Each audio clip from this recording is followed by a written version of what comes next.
Hey guys, this is Moriarty. And I am Crypto Spook. And apparently Crypto's turned into a Southern preacher. Wrestler. So I'm a wrestler Southern Baptist preacher.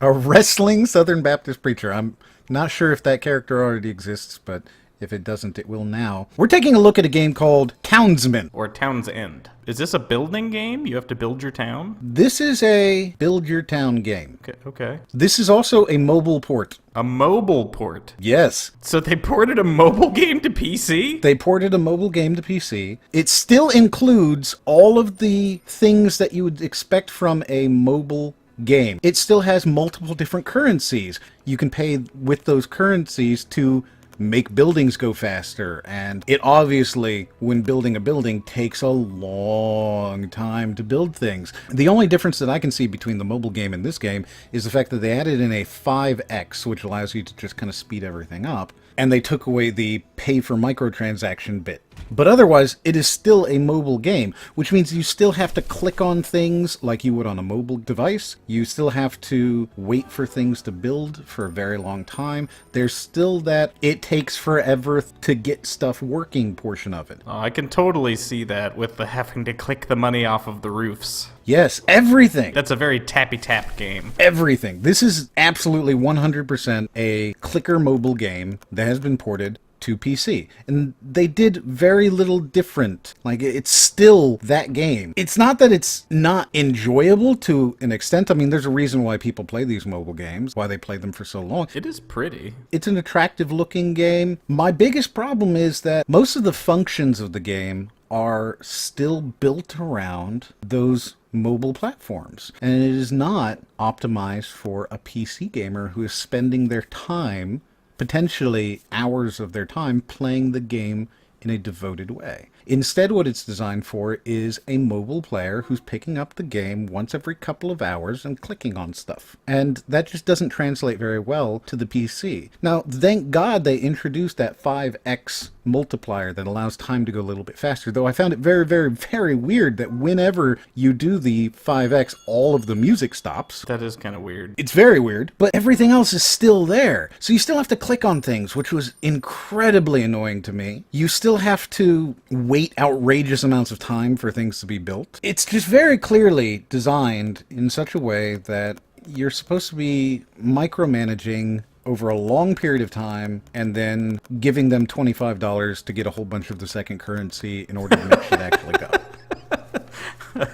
Oh. In every single level, I ended up getting to a point where I was saying, you know, I really just need that other currency more than I need anything else. Because that other currency would allow me to just quickly go through all of this and I'd be done. Which is obviously part of the very plans of how a mobile game works. They want you to buy their currency, so they organize everything in such a way that it just kind of leads you naturally to going, you know what, I don't have the time for this. I would rather just buy the currency. Yeah, I do see that there's a lot of micromanaging going on, as well as waiting around with lots of stuff to do, but not enough stuff to do it with. Yeah, and keep in mind, this is several levels in at this point. I had already spent quite a lot of time in the game, and I already knew how the game worked, and it wasn't gelling for me because of the fact that you have everything designed around that second currency. I think that really, truly held this game back, because it would have been a lot more fun for me if I hadn't constantly been going, oh man, if only I had this second currency, everything would be easier. And that's the thing, like, the difficulty curve is designed to lead you to the second currency. That's unfortunate. There's weird things, like there's a merchant that you can buy and sell from. Now, in any game like this, you can buy and sell the stuff that you need, right? Yep. Hey, I need wood. Let me go buy some wood. I have too much stone. Let me sell some stone. That's very, very common. Yeah. In this game, that merchant is on a timer, and he will come around every 5, 10, 15 minutes, whatever it is, and that is the only time that you can sell to him. Oh, that just screams mobile.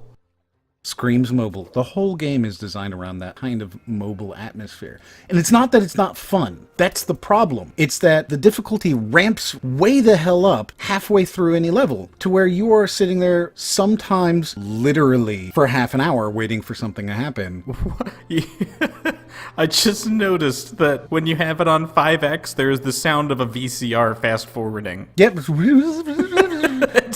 That's so bad. And the music stops, so that's very weird. Yeah, you're sitting there for a long period of time just waiting for stuff to happen, and that's not fun. It's not fun to sit there and just go, well, I'm just going to sit here. And wait, and wait, and wait. And again, thank God they added in that 5x. Because without the 5x, oh man. Relatively unplayable. It would be completely unplayable without it. Now, the game has difficulties to it. And I'm not talking about the difficulties in the fact that it is a mobile port. I'm talking about the fact that you really do need to plan out your city. Before you do anything, you have to plan out your city, because every building requires sometimes exorbitant amounts of resources. Every building also requires individual builders. Every building requires people that can actually staff the building. It is absolutely a management simulator. You really, really have to be careful. I recommend building one building at a time all the time. If you are building more than one building ever, you are almost certainly going to find yourself strapped for something. That makes sense. I guess that's probably how you would most likely do it if you were playing on a cell phone. Yeah, if you're on mobile, you're going to choose, okay, well, what one building do I need now? And so that makes sense, but man, just really, if you build multiple things and you get to the point where any one of them is waiting for something, they're all going to be waiting for something. And you might sit there staring at 6 buildings that are not building for a while. That's just unfortunate. So that's when you put the phone down and go to sleep, right? Yeah. On top of that, there is a repair feature. Every building over time degrades and requires repairs. Those repairs have to be done with either a very, very small amount of the secondary currency or a very, very large amount of the primary currency. Again, a feature that is clearly designed to encourage you to buy their mobile platform currency, which doesn't exist in this game. That's unfortunate. Now, I just want to say, is there some possible way, maybe Money Tree or something like that would work, or? I actually did try to use Cheat Engine. Yeah? It did not work.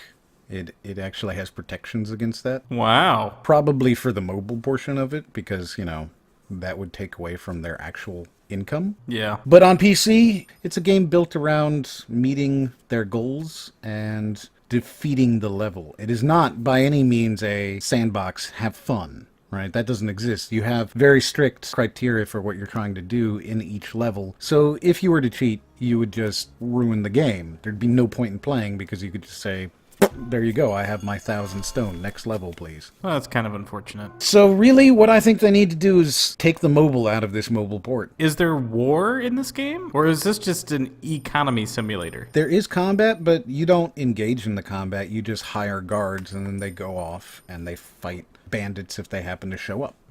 It's a mobile game. That's really it. You can probably get it for free on your phone and then pay them for their secondary currency, which is required to do anything. Absolutely anything. I really do appreciate that they took that stuff out of this. I do. And trust me, I understand that it is way easier for them to say, okay, let's go ahead and take all of that out. We're going to charge you $5 for the full game. I get that. And I appreciate that they did that because, let's face it, there are plenty of games out there today on PC that are mobile ports charging you for microtransactions still. This doesn't do that. I appreciate that they don't do it. Do you applaud them for that? I do. I applaud them for not doing that because there are still plenty of developers out there who are screwing PC gamers because they've been screwing mobile gamers for so long.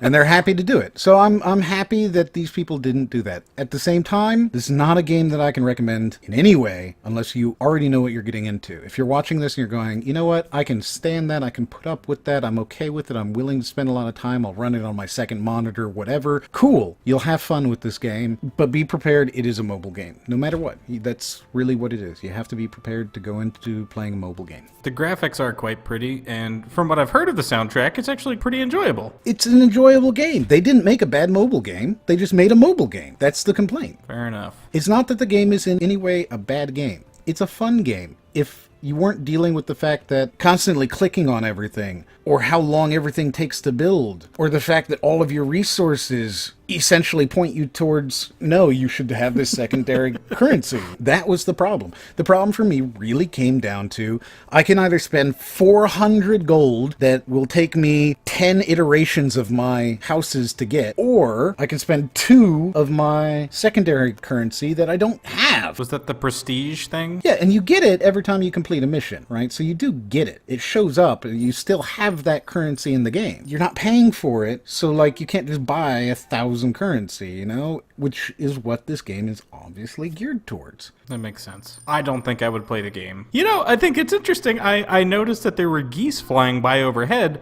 and I was saying to myself, you know, I wonder if there's winter in this game, and lo and behold, it's winter now. There are multiple seasons. So there you go, guys. That's Townsmen. If you like it, like it. If you don't like it, don't like it. Be sure to leave a comment and join the weekly contest. Check out the Patreon. And we'll see you on the next one.